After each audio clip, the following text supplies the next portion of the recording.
10 razloga zbog kojih mi mislimo da vas deca ne slušaju. Uključujemo se u program. 3, 2, 1.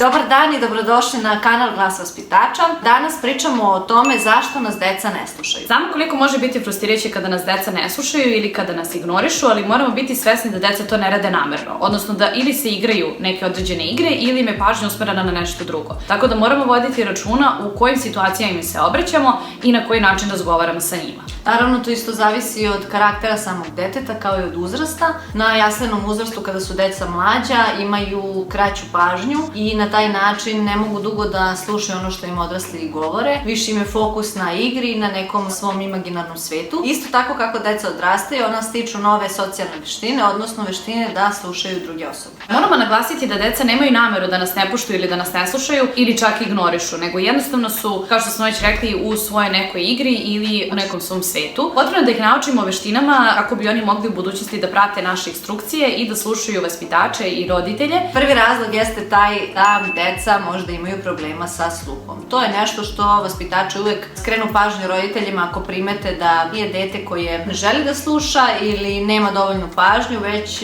vidimo da dete ne čuje. Naravno, pre svega morate proveriti sluh svog deteta i nakon toga kada se isključi ta opcija, znaćete da je problem u nečemu drugom. Sledeći od razloga, odnosno drugi koje bismo naveli, jeste dajemo lažno upozorenja ili lažne pretnje.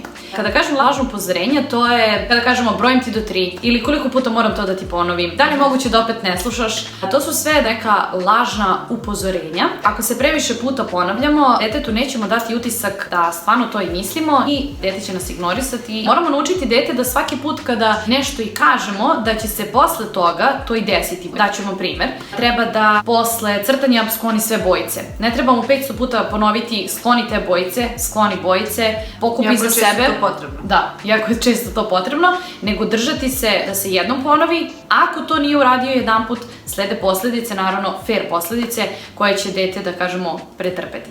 Pakovat ćemo sve bojice, staviti u kutiju i neće ih više u narednom periodu koristiti. Tako da, to je neka fair posledica i on će sledeći put voditi računa o svojim stvarima. I kada im dajemo beznačajne pretnje. Ja znam jednu situaciju gde je dete bilo u kolima, nije trebalo da dira grickalice sve dok ne stanu na neko određeno stajalište i mama je onako u naletu besa rekla preokrenut ću ovaj auto ako ne prestaneš da se svađaš sa mnom. I dete u tom momentu, zato što je dete, naravno, je preokrenulo i reklo mama ti si super heroj. Uopšte nije bila svesna te situacije da je mama ljuta zato što ona jela grickalice i napravila haos u kolima, nego je pomislila da je mama super heroj i da ona stvarno može da prokrene ceo auto. Tako da u tim situacijama deca ne shvataju realno te pretnje i shvataju kao šalu. Treći razlog zbog koga može da se desi da vas deca ne slušaju jeste da vas uopšte ne razumeju šta im govorite. Kada koristite neke dugačke rečenice sa više radnji, deca neće imati fokus dobar i neće vas razumeti. U deci je najbolje da date jednostavne zadatke. Naprimer, idi operi zube. To je kratko i jasno. Takve su rečenice najbolje. I ukoliko koristite neke nepoznate reči u rečenici, za koje mi mislimo da će dete razumeti, ali ih mi čujemo svakodnevno, moramo obratiti pažnju na to da deca neke stvari ne razumeju i da nas često i neće pitati šta to znači, jer prosto će već da izgubi fokus i prevideće tu reč u rečenici. Ja sam imala situacije da kada jednom detetu kažem više stvari, na primer, idi obuj se, onda kada se obuješ ide operi ruke, zatim obuci jaknu i idemo napolje. On će da ode da se obuje, da opere ruke, on će me pitati, a šta si ono beše dalje rekla? Neće moći da zapamti toliko instrukcija da se nadoveže na ono što sam rekla, zato je mnogo bolje što kraće i što jasnije. Sad jedan primer za nepoznate reči jeste bio da kada su deca išla na izlet, ja sam govorila deci da idemo sad na izlet, da idemo svi zajedno, da će nam tamo biti lepo, da svašta ćemo tamo novo videti i rekla sam da idu sa nama drugi vaspitači, druga deca iz grupe, animatori i tako dalje. Meni je došla mama od jednog deteta i pitala me, dobro, sve je to u redu, samo me zanima koji su to matori koji idu sa vama. Gde sam ja sad nisam znala da sam dobro čula, ja kažem, molim vas, kaže, da, pa priča mi uporno da idu neki matori sa vama, a meni nije jasno koji matori sad, da li je to, da li su to neke bake, deke. Ja sad vidim i mama se zbunila, ja razmišljam i shvatim. Pitam dete, si ti mislio na animatore? Kaže, da, animatori. Tako da to je jedan primjer, da. Jer, na primjer, gde dete nije razumelo, ja sam opet mislila, znaju animatori zbog rođendana igronica, ali eto, to dete nije znalo i on je shvatilo da idu neki matori. On je izbacio A. Da idu neki matori i tako je priča roditeljima da su se roditelji zbunili, sva sreća pitali nas i onda smo razjasnili. Nije bio daleko od toga, idu matori. Samo da su u njega. Matori svakako idu, da. Samo što je mama mislila neke bake, deke, tako da. Sljedeći od razloga, odnosno četvrti, je tako po redu, zbog kojih je moguće da vas dete ne sluša, je kada se igramo igre moći. Da objasnim šta to znači. Kada deci u grupi kažem da je vrijeme da se ide na ručak i da trebamo da sklonimo sada sve iza sebe, da ne bi ostavili nered, oni kreću da odgovaraju. Odnosno, to njihovo odgovaranje ne znači da želi da me ne poštuje, odnosno da ne želi da poštuje te instrukcije koje sam ja rekla, već izbegavaju odgovornost koja im je data. U tom momentu kažu, ti si vaspitač, ti trebaš, zašto ti ne? Uglavnom me pitaju zašto ti ne sklanjaš sobu. I ja kažem, ja sklonim iza sebe i ja tu sad krećem da se objašnjavam sa njima, u stvari. Krećem da objašnjavam detetu da šta ja radim, šta on radi i to tako tih 20 minuta mojih objašnjavanja se pretvori još dodatnih 20 da se igramo te igre moći. Odnosno, to treba da se prekine. Takav efekat nema učinka. Imam primjer što se tiče ovakve situacije. Imala sam jedno dete, dečaka, kome svaki put kada smo dali neke instrukcije da se nešto uradi ili da treba da uradi, je svaki put izbegavao. Njegov heroj u životu je bio tata koji je bio apsolutno iza svake njegove doretnje. Kada god smo rekli da treba da se ostave stvari na mestu, on kaže moj tata će da dođe i... jeste smešno. Moj tata će da dođe i da vas uhapsi. Moj tata će da zove policajca. Svaki put... Tata će da reši. Tata će da reši svaku moguću situaciju. Mi smo ignorisali, da kažemo, te njegove pretnje i on je u sklopu grupe pratio te instrukcije kao i drugi. Peti razlog zbog koga deca mogu da ne slušaju jeste taj da ne znaju tačno pravila ponašanja u određenoj situaciji.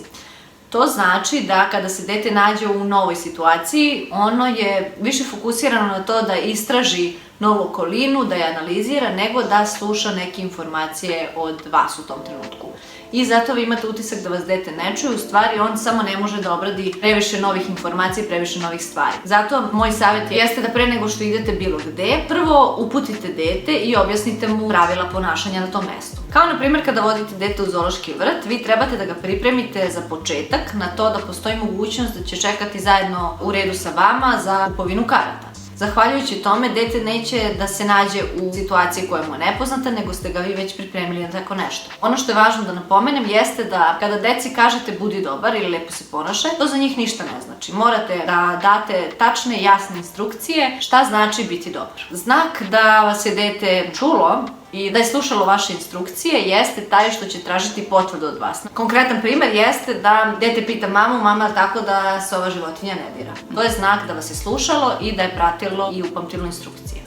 Šesti razlog zbog kojeg je moguće da vas deca ne slušaju jeste da ne pratite posledice i ne držite se svog stava. U situacijama kada kažete da ćete mu nešto oduzeti, odnosno njegove privilegije, morate se držati toga, odnosno morate naučiti dete da sve ono što mislite da ćete to i uraditi i obrnuto. Pretnja da ćete nešto oduzeti detetu što mu pričinjava zadovoljstvo, da to kasnije i ne uradite, neće biti delotvorno. Dajte upozorenje samo u onim situacijama u kojima mislite da to treba da uradite, odnosno da dete treba da snosi fair posledice. Sedmi razlog zbog koga mogu deca da ne slušaju vas šta govorite jeste taj što i vi njih ne slušate kada govore. Kao što smo u svakoj temi spomenuli da je model roditelja nešto što je osnovno za vaspitanje i odrastanje svakog deteta, tako je i ovde. Morate slušati svoje dete, sve što vam govori, morate ispoštovati ono šta on ima da vam kaže i vreme koje je posvetilo vama. I na osnovu toga i vi možete da zahtevate od deteta da ono vas sluša. Osmi razlog je kada podižemo ton. To je ono što mi kao mali i većina vas, naravno roditelja, je doživjela u svom detinjstvu kada je odrastalo. Kada god smo nešto uradili što je pogrešno ili nešto što u tom momentu nije bilo prikladno, naši roditelji, današnji roditelji, podižu ton. To je ono što je jako pogrešno i ja znam da je to jako teško da se iskontroliše, pre svega i mi sami i kao vaspitači i roditelji budući i oni koji jesu već sada, jako teško da se suzdrže i da ne povise ton. To samo može stvoriti kontraefekat na dete, odnosno dete će u tom momentu da se povuče, da bude stidljivije i da jednostavno taj odnos između roditelja i deteta ili vaspitača i deteta može biti pogoršan. Ono što bi mi rekli kao vaspitači, odnosno savjet koji možemo da uputimo i roditeljima i vaspitačima jeste da se spuste na nivo deteta, odnosno da čučnu, pogledaju ga u oči, da što blažim i tihim tonom mu daju instrukcije. Ja bih samo dodala da je bitno da kažete ono što želite detetu tek kada budete sigurni da je uspostavilo kontakt sa vama. Tako je. Jer ono što je najvažnije u samom tom odnosu jeste da mi znamo da smo mi te osobe koje su odrasli, a da su to ipak samo deca, da možemo da se kontrolišemo, da možemo da kontrolišemo i naše frustracije, i naše nagone, i vikanje i sve ostalo, da u tim situacijama ipak je dete samo dete. Jako je važno da dete pripremimo za odrasli svet. Ono što možemo još da dodamo jeste da u njegovom budućem životu, kada se bude upisao u školu ili kada bude krenuo na fakultet ili dobio prvi posao, profesor ili šef mu neće sigurno 55.000 puta ponavljati koje su njegove obaveze, nego će snositi posledice za neodređeni posao. 9. razlog zbog koga deca možda vas i ne slušaju jeste taj što im skraćujete vreme za igru. Znam da je ponekad jako malo vremena za obaveze koje imate da uradite, ali je bitno da dete pustite da završi onu igru koju želi i da se ne osjeća sputano u tome. Kao kada bi vi počeli nešto da radite i neko vas u pola te radnje prekine i kaže više nećeš to raditi, idemo negdje drugde. Naravno da biste bili frustrirani, da biste bili ljuti, a zato je jako bitno da detetu odredite neko vreme koje će se igrati. Uglavnom oni ne znaju kada im kažete da li je to 2 minuta ili 5 minuta ili 10 minuta. Da, i zato je bolje da kažete detetu ajde još malo se igraj i prevodi svoju igru kraju zato što imamo druge obaveze da uradimo. 10. razlog zbog čega je moguće da deca ne slušaju jeste kada ih upoređujemo sa drugom decom ili kada smo u porodici da ih upoređujemo sa braćom i sa sestrama. Ja lično sam imala iskustvo sa tim upoređivanjem i kao treće najmlađe dete uvek su me upoređivali sa mojom starijom braćom, što naravno nije bilo dobro jer u momentima kada je neka dužnost trebala da bude moja, moji roditelji su pričali kako će to moj stariji brat raditi bolje, brže i tako dalje. Tako da u tom momentu ja kao dete sam se osjećala povučeno i smatrala sam da ja ne mogu to da uradim i da jednostavno nisam dovoljno vredna da bi to odradila i samo sam se još više povlačila. Nisi ni imala želju to da uradiš? Nisam ni imala želju, tako je to da odradim što god da je bilo i uvek sam mislila da su oni bolji od mene u nečemu zato što su stari, zato što su dečaci, zato što su jači i samim tim sam se uvek povlačila i bila u nekom svom svetu. Poenta je da ne trebamo da ih upoređujemo sa drugom decom, da ne trebamo da ih upoređujemo sa braćom. On je on, takav kakav je, može se promeniti i promenit će se. Ovo je bilo 10 savjeta zbog kojih postoji mogućnost da vas deca ne slušaju. Ako vam se svidio ovaj video, lajkujte nam video. Ukoliko želite da nas pratite i da čujete nove teme o vaspitanju i odrastanju deteta, stisnite subscribe kako bi vam stizala naša obaveštenja kad izbacimo novi video. Ukoliko želite da nam ostavite neki komentar, slobodno to uradite da bismo imali lakše instrukcije kako i u kom smjeru možemo da vam dajemo savjete i naša mišljenja. Tako da vidimo se u sljedećem videu.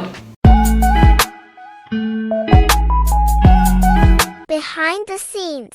Jeste li spremni, deco? Jesmo, kapitane! Dobrodošli gosti. Meni je tamo sve su oči mokre. Vidi. Jesu, super. To je lepo. To je baš onako dobar ocjen. Pa definitivno. Ovo je stvarno bilo perfektno. Ja kažem perfektno. Znate, neće doći da ga spasi, mislim da ga spasi, ne da ga spašava, on se vrtića ne spasi. Ne da ga spasi, ali... Ne bi se šala. Joj, Bože. Kako god gledate, Bože, do juče bilo si dete.